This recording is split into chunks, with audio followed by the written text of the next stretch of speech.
Hi, this is CJ with ComberCC.com. Here's a closer look and some more information about the parts that I'm adding to the Losi 22 short course truck. This is the front kingpin and the rear hinge pin. They're both nitride coated, and both of them are threaded at either end with bolts, so that will eliminate C-clips from the entire car. Makes it a little easier to take things apart and put them back together. Don't have to worry about having one of those little C-clips pop off and get away from me at the track. An item I'm adding to the front suspension. These are the 5-degree caster blocks. There's already 20 degrees of caster built into the front geometry, and then the 5-degree caster block lowers that from the 10 degree of the standard caster block, so 25 degrees total caster versus 30. That seems to be give better results on the clay tighter indoor courses. This is kind of an item that not everybody thinks of, but I thought it was worth it. It's a little pricey at about $16, $17. It's basically they look like just like washers, but what they are is spacers. They're very nicely made. They come in 0.5 millimeter, 1 millimeter, and 2 millimeter sizes. And using these versus plastic or nylon can crush, and so when you're setting things like bump steer and Ackerman, you can use these instead, and you're going to have a more consistent setup, left to right, and one setup to the next setup. As I had mentioned earlier, I didn't want to add the weight of aluminum if it didn't give a reasonable benefit. These are the rear camber block and the front camber block. Almost every Team Losi driver is running the rear camber block.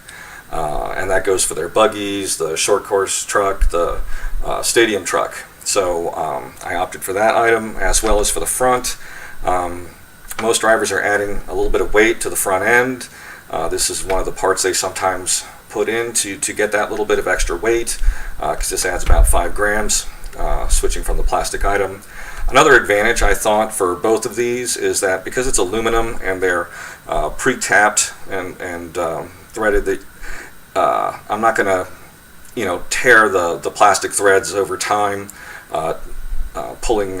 removing and installing the various ball sockets as I'm tuning the suspension and taking it apart from cleaning. Just note that I'll be using a little bit of blue Loctite on everything that screws in here, and I won't have any problems with stuff backing out, but it will make disassembly a little more consistent. This is a Team Losi rear toe plate, 2.5 degrees. The standard kit has 3 degrees of rear toe in, so this backs that out a little bit. A little less toe in means that straight line tracking may not be quite as reliable. It may be a little more twitchy, but the car will accelerate quicker and ultimately go a little bit faster, a little bit more quickly. So I thought that was an interesting item to try. These are the front and rear sway bar kits for the 22 short course truck. Each one comes with 3 different sway bars. Again, the spec sheets, having looked at all the different people that are running, and pretty much across the board, indoor and outdoor tracks, most of the racers are running at least the rear, if not both. These are part numbers TLR 334002 and TLR 334001. If I've missed any of the part numbers on these, there's an article on my website, ComberCC.com, and in that article there'll be all the information about these various pieces. This isn't exactly a performance item in itself, but it can certainly yield better performance. This is an anti-squat tuning kit, TLR 2044. It's basically a set of shims that let you adjust the amount of anti-squat and thus tune the car to the particular track that you're racing. For the shock absorbers, I got these items here. Again, spec sheets. Everybody seems to be running the yellow rear springs, but they're running the yellow buggy springs, not the yellow stadium truck or short course truck springs. This is part number TLR 5167. These guys do a tremendous amount of tuning and testing, far more than most of us certainly would ever have time to do, not to mention the money to get every single spring they make.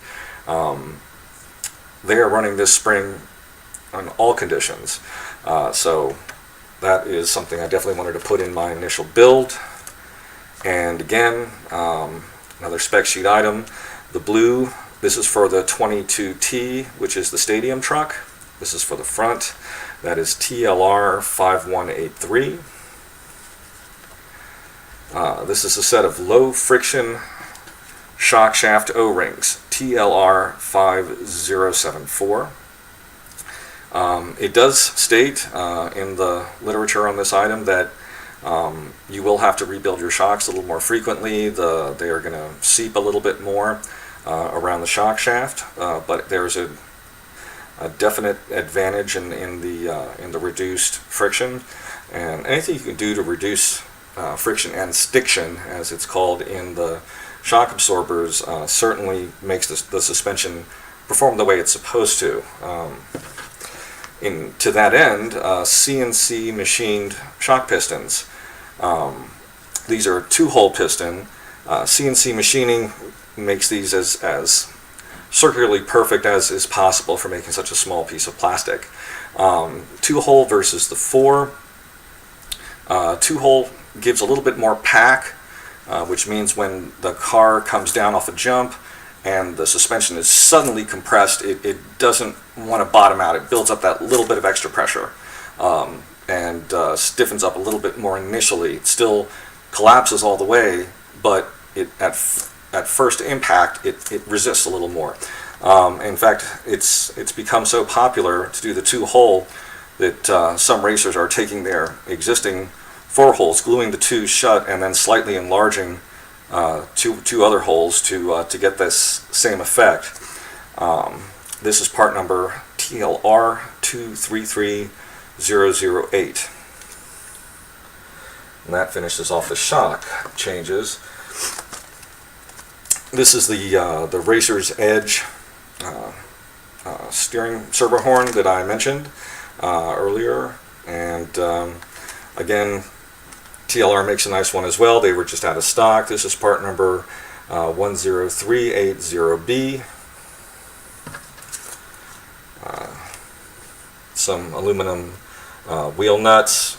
These are serrated nuts. I'm not sure if the camera is going to show that, but the back of the nut has some little serrated edges cut into it. It's almost acts like a lock washer, prevents them from backing off on you, having your wheels loosen up. So then we move on to some other parts. These are not Losi parts, obviously. DE Racing Wheels, Borrego, BORREGO, short course wheels. I've heard several different conversations regarding dish wheels for short course trucks. Yes, they don't look as scale, but I'm planning to race this. This is not a scale or show truck. And what seems to be the issue is that when the truck is leaning into a turn, the air passing through the wheel causes some aerodynamic compromising there versus having the solid wheel. One wouldn't think it's a big deal, but Losi has actually brought out, I don't know the part number offhand, but it's a set of plastic dish inserts that cover the stock wheel, and I figured that using those with the additional wheel, I'm just adding extra plastic, potentially adding unsprung weight to the far edges of the vehicle. Not something I want to do if I can avoid it. Want the suspension to flow as smoothly as possible. These look to be a very nice set of wheels. There's a lot of ribbing, so they look to be very strong, very rigid.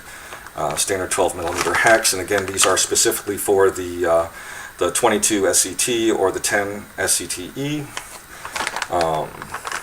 I actually bought 4 full sets of these because I'm going to be running J-Concepts barcodes.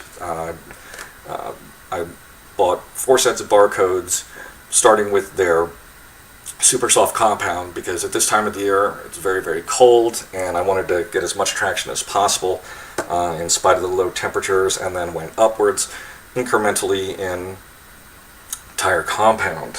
So that will give me 4 sets of tires to experiment with and test. This is another item that it's not necessarily going to be a performance item, but I thought I would get it and review it.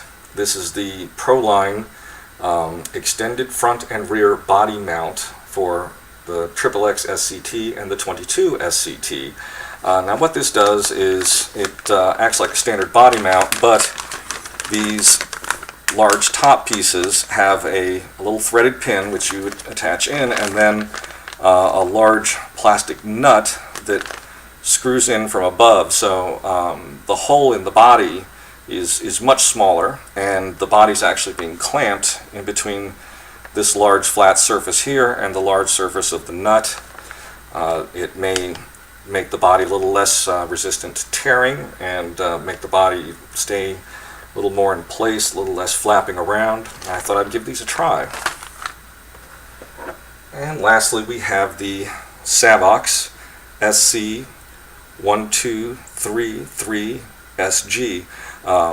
This is a very high-speed servo.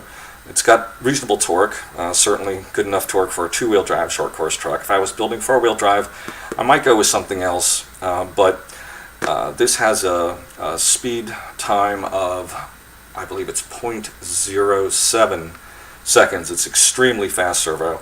It's digital, and it's all metal gears, titanium gears. So these are very nice servos. Savox makes great equipment.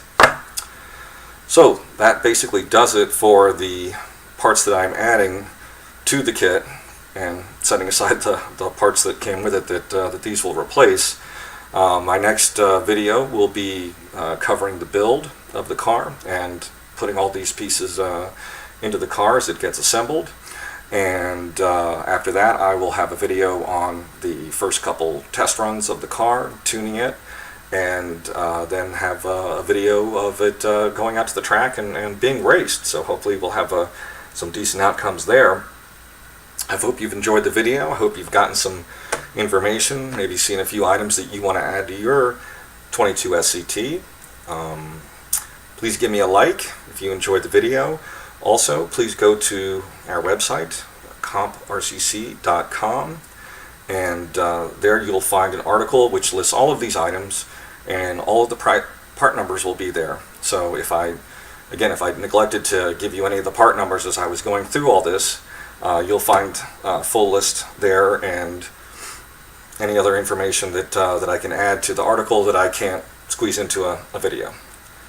So thank you very much again, and hope you'll watch my next video.